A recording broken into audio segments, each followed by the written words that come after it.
Halo guys, assalamualaikum warahmatullahi wabarakatuh. Gimana kabarnya semua teman-teman? Semoga selalu dalam keadaan baik-baik saja.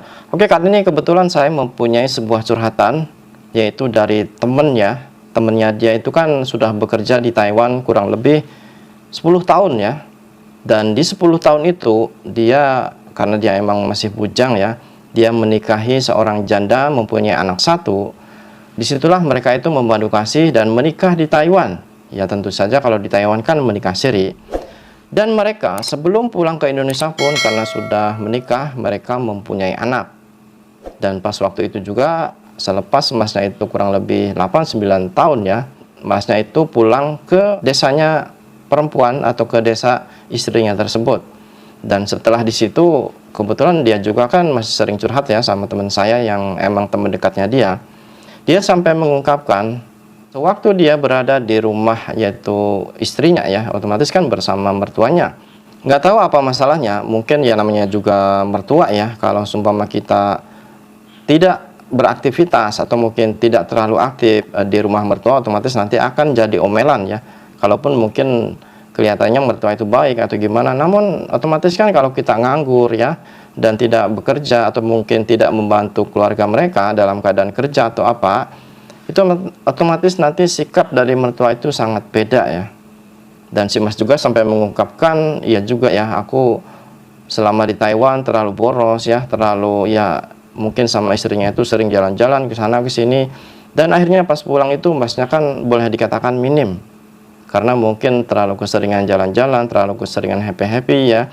Sampai dia menikah pun, itu kata curhatan dari temennya itu, dia ala kadarnya, maksudnya ya kan emang disahkan ya nikahnya, namun diibaratkan kayak orang nikahnya itu orang duda sama janda gitu. Jadi asal sah, karena mungkin boleh dikatakan itu kalau di Sunda itu adatnya asalkan ada apa, yang penting kalau bahasa Sundanya itu sesepian lah ya, jadi sederhana saja.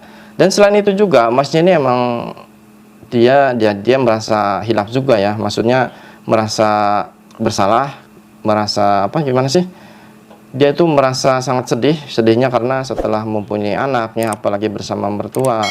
Namun untuk pertamanya mertuanya itu ya bersikapnya baik ya, baiknya ya kan mikirnya ini menantu aku baru pulang Taiwan, otomatis uangnya banyak.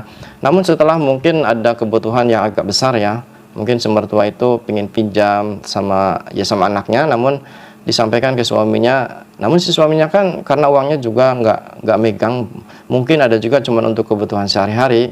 Nah disitulah sampai kena omel, sampai gini gitu, dan akhirnya dia memutuskan untuk pulang ke daerahnya, yaitu di Jawa Tengah ya. Dan dia selepas pulang ke daerahnya, dia sampai pusing, katanya, duh aku mau kerja apa gitulah.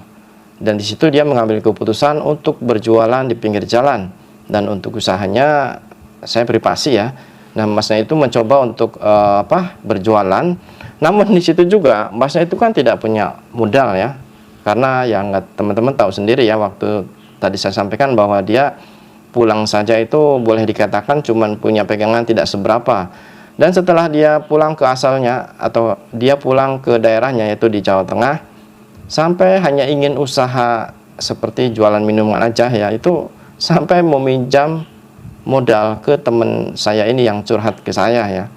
Nah di sini sebenarnya dia juga bukan sengaja ingin menyebarkan aib orang, namun setidaknya ini bisa menjadi pembelajaran untuk teman-teman khususnya yang bekerja di luar negeri, bukan hanya di Taiwan saja ya, saya yakin di mana saja harus sama mempunyai pedoman seperti ini. Jadi intinya seperti ini ya teman-teman. Coba kalau ambil kisah dari Mas ini, padahal dia kerja antara 8-9 tahun, mungkin bisa nyampe 10 tahun juga. Kalau dikalkulasikan, kita nyimpan dah setidaknya 1 bulan mungkin 6 juta ya, 6 juta kan dia masih bujang kan. Paling setidaknya dia bisa mengirim untuk ibunya, untuk mungkin adik-adiknya, kan masih bisa lah nyimpan 1 bulan 6 juta. Lah 6 juta dikali sekian tahun, itu kan kita otomatis mempunyai tabungan yang cukup ya. Namun karena si Masnya ini terlalu boros ya, suka jalan-jalan, apalagi mungkin calon istrinya itu yang suka dandan atau mungkin suka jalan-jalan, ya otomatis ya kita sebagai pacarnya atau mungkin calon suaminya kan ikutin saja, beli ini, beli itu, beli ini, beli itu, sehingga kan setiap gajian itu seolah-olah minim ya, bisa dikatakan habis. Nah ketika pulang dan sekarang keadaan seperti ini baru menyesal. Itu yang namanya nasi sudah menjadi bubur. Nah, jadi di sini semoga dengan cerita ini ya, saya semua privasi dan saya hanya menyampaikan kisahnya, tujuannya agar teman-teman itu sadar ya. Kalian itu bekerja, coba tolong ya, atur keuangan kalian. Jangan hanya ingin enjoy saja, anak-anak nyantai-nyantai ya. Di Taiwan itu selepas gajian hambur-hamburkan uang ke sana ke sini. Itu kalian nanti pas pulang pasti akan sama seperti Mas ini. Nah, jadi di sini teman-teman dimanapun bekerja, semangat terus dan jaya.